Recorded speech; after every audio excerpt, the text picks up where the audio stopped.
છોટાઉદેપુરનાઓની સૂચના અને માર્ગદર્શન હેઠળ જિલ્લામાં ગેરકાયદેસર હથિયાર રાખતા ઇસમો પર નજર રાખી ગેરકાયદેસર હથિયારો પકડી પાડવા તેમજ એટીએસના ચાર્ટર મુજબની કામગીરી શોધી કાઢી પરિણામલક્ષી કામગીરી કરવા સૂચના કરેલ કે જે અન્વયે SOG IC police sub inspector VN. તડવીનાઓ તેઓના સ્ટાફના માણસો સાથે પાનવડ પોલીસ સ્ટેશન વિસ્તારમાં પેટ્રોલિંગમાં હતા તે દરમિયાન SOG C police sub inspector VN. તડવીનાઓને ખાનગી રાહે બાતમી હકીકત મળેલ કે પાનવડ પોલીસ સ્ટેશન વિસ્તારના રાયપુર ગામે બાલ મંદિર ફળિયામાં રહેતા વીરસિંહભાઈ રતનિયાભાઈ રાઠવા નાઓ પોતાની પાસે એક દેશી હાથ બનાવટનો તમંચો લાયસન્સ પરવાના વગરનો ગેરકાયદેસરનો રાખેલ હોવાની સચોટ માહિતીના આધારે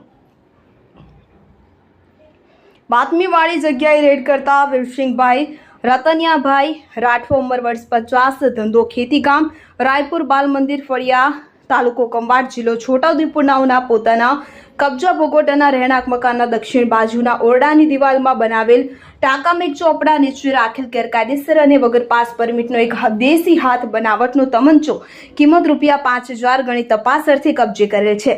સદરી પકડાયેલ ઈસમ વિરુદ્ધ ધી આર્મ્ડ એક્ટ મુજબ પાનવડ પોલીસ સ્ટેશનમાં ગુનો દાખલ કરી કાયદેસરની કાર્યવાહી કરવામાં આવેલ છે.